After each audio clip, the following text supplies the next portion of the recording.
Hello students. Today we're going to install a few videos about the nutrition number 2. The first thing we're going to be talking about is the steps to utilize feed.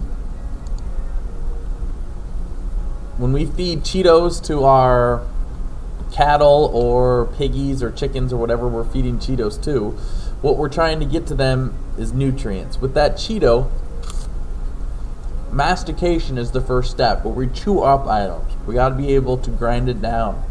With some of our livestock animals, they have teeth on both the front and the bottom, or on the top and the bottom. Some of them don't, but all of them have the molars to try to grind up the material, and then they swallow it. After it has been chewed up, and while it's being chewed up, there's a digestive action starting in the mouth, and that's where enzymes and saliva are being released to begin the digestive process of our carbohydrates by the releasal of amylase, which breaks down our starch. And then we have these physical and chemical changes like the amylase breaking down the starch to start to make our digestive particles that were in the Cheeto smaller. Another example is the emulsification of fat by bile. Bile is a nasty little item that our digestive tracts make that breaks down the fat into smaller items so that we can start to utilize its energy. After we've chewed it up and then started the digestive tract, and it goes to the stomach, it goes through the small intestine. While it's doing that, we've broken it down. Well, now we need to absorb it. Absorption is done through the biological principles of diffusion, which is the movement of materials from a high concentration to a low concentration without using energy, or if like a protein molecule is there, it's too big to just move through the cellular membrane, so we use active transport, which is more of a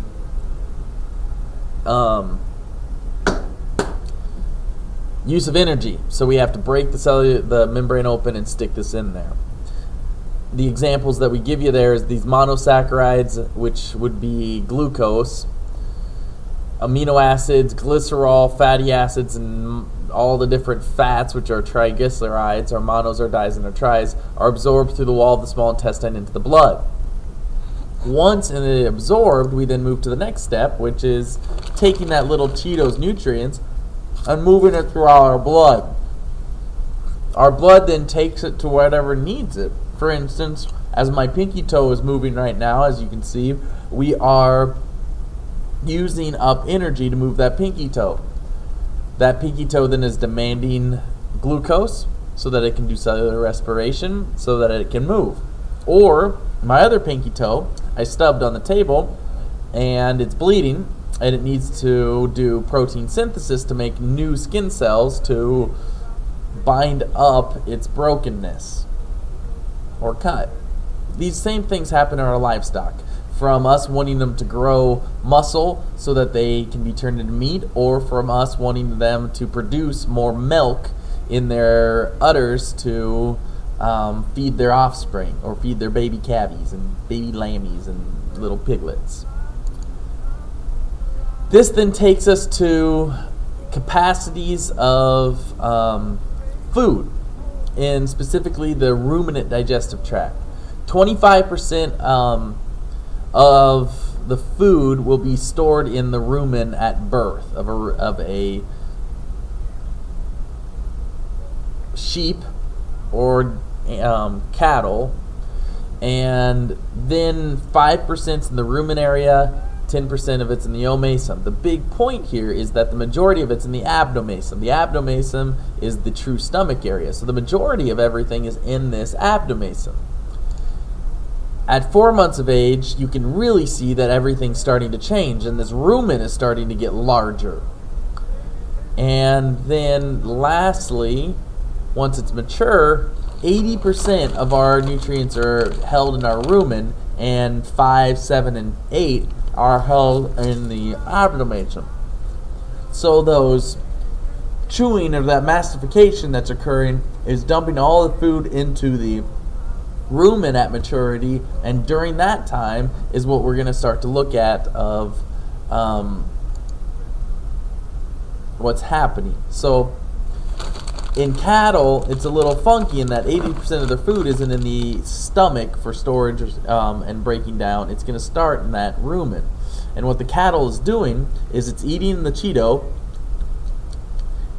quickly because they're a prey animal. And so they want to eat. They don't want to spend all their time eating. Instead, they want to spend some of their time making sure that they're not getting eaten by others. So they eat, and then they regurgitate, and then they chew it up again. This time, they chew it up into smaller particles, and it sinks. It goes to the bottom. And when it's at the bottom, then it's fermentated. The surface area is more exposed to all these microorganisms that's in there, and they do fermentation on it, and they digest the large carbohydrates that can't be digested by just us.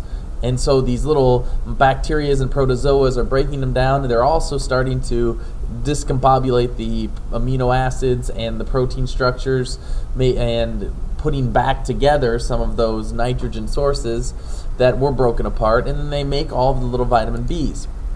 The rumen then will change the volatile fatty acids, or VFAs, which are like acetic acid, propionic acid, and butyric acids, and these will be absorbed directly into the rumen and into the bloodstream. So what they're doing is they're taking down and they're breaking these fatty acids, and they're turning them so that they don't have to be done in the rest of the digestive tract. They're done right directly in the rumen. This is different than the other ones. The big other component of the ruminant digestive tract is that reticulum. That reticulum helps this whole process by helping catch items and also shove it back up for the rumination or the ingestion back and forth of the materials. We then move into the omasum, that does some grinding and crushing and does a lot of the absorption out of there. If 80% of our food's inside there, that means 80% of everything's in there, and the majority of it's water. So in our last lecture, we talked about water and how much water we have. The omasum's job is to pull that water out. The abdomasum is the actual true stomach, and it plays an importance in the newborn, in that was where most of the milk is going. But as it matures, it's not quite as important, and this is where your hydrochloric acid would be in the final digestive that you and I do and the piggies do.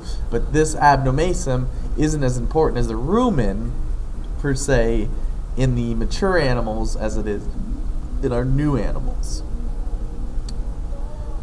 A lot of times, students get something confused in that people call horses hay burners, so they might think that they are a ruminant animal, but they are not.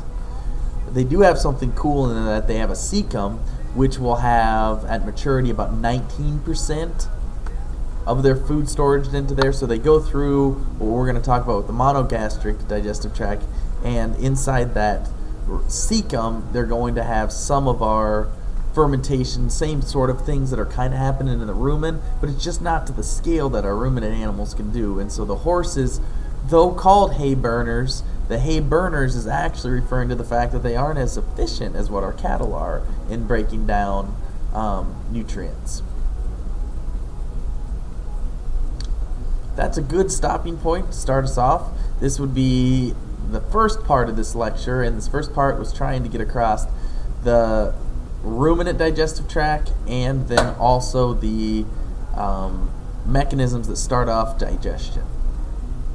If you have any questions, make sure you ask me in class on Thursday, but this would be the first part. Word